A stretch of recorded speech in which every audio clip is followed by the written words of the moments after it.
Good morning, everybody. My name is Gaurav Shetty. I'm accompanied with Vyoma Mehra. We represent the management consultant group from Thunderbird School of Global Management. The case we are discussing today is the Apple versus FBI, the legal battle. Now, this case has created enough buzz in the media, not just in the US, and the rest of the world. Yesterday, we gave a detailed presentation discussing the financial, ethical, and the legal aspects of this case. We concluded that although there are not any immediate financial ramifications for Apple, under the legal aspects, if Apple finally gives in and writes the backdoor software, this would be set as a precedent for the entire software industry in the US and the rest of the world.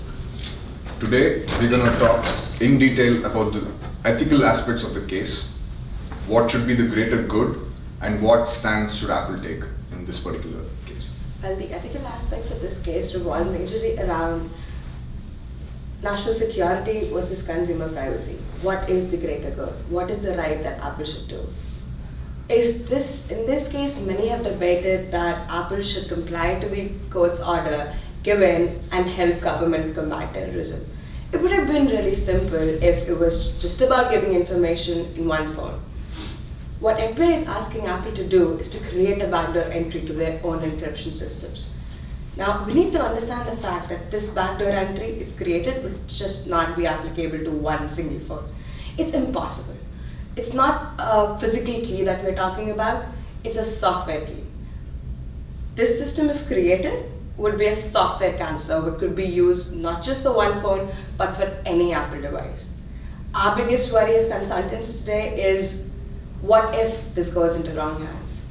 Even though FBI says that they will protect the software by every means possible, we have seen incidents in the past over the couple of years when FBI has been the most prone body to be attacked by hackers.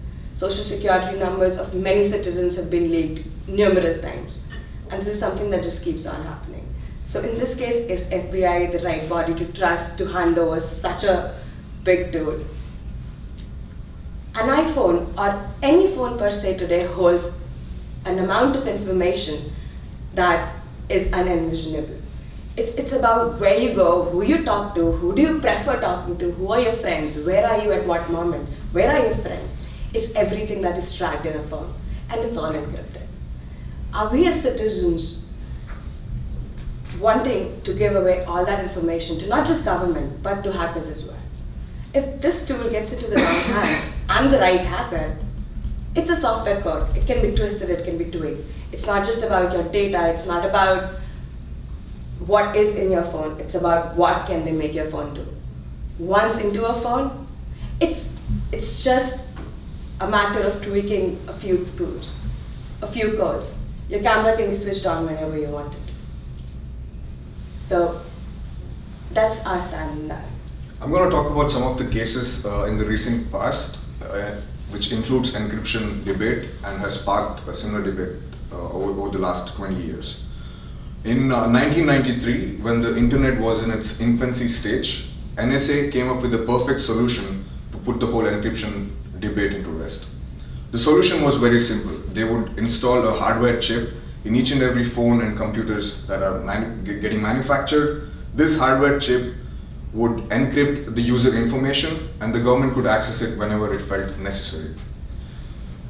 Owing to this, in 1993, the US government under the Clinton administration almost passed a bill which would obligate each and every phone and PC manufacturer to install a hardware chip in their device. However, in 1994, a hacker named Matt Blaze could successfully override the government access and could access this personal information of each and every user. Now, let us pause and think about this for a second. This was back in 1993. Today, a regular smartphone user has his personal information, his health information, his banking information, and to a certain extent, his business information stored in his phone. The stakes are very high in today's environment.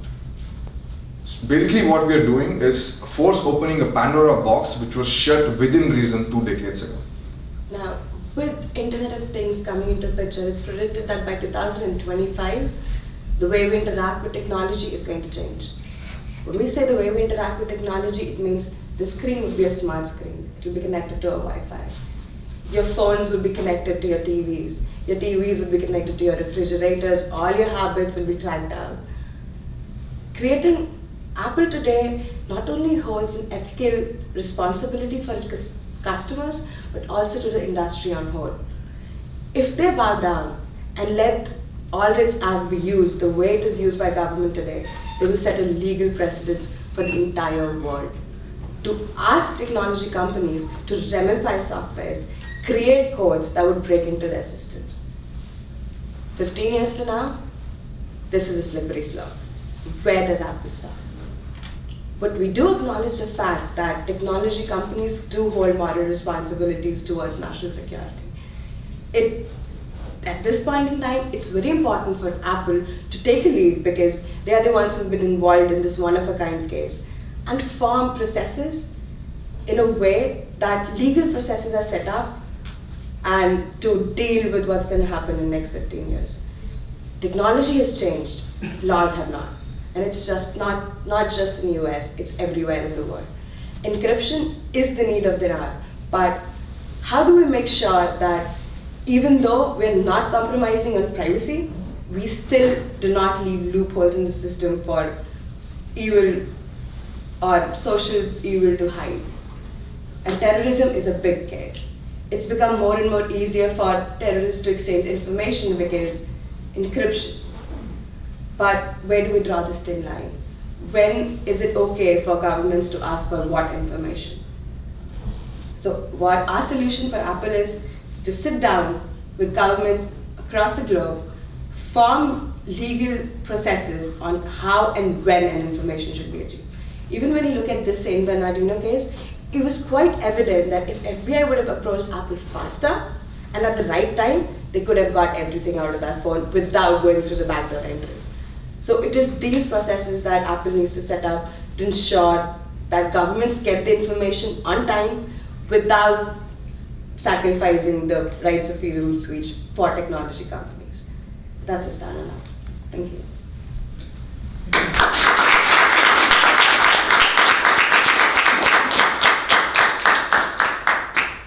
Thank you. That was very good, very interesting, and very timely, especially since I just heard yesterday that the FBI paid $1 million for that hacker to get into the right on time. I think you guys were very, very polished. You did a great job. I just wondered, is that little book your security blanket? You didn't use it? I wanted to keep it open for use, but then I realized it's okay. Well, good. I'm glad you did. Thank you. Good job.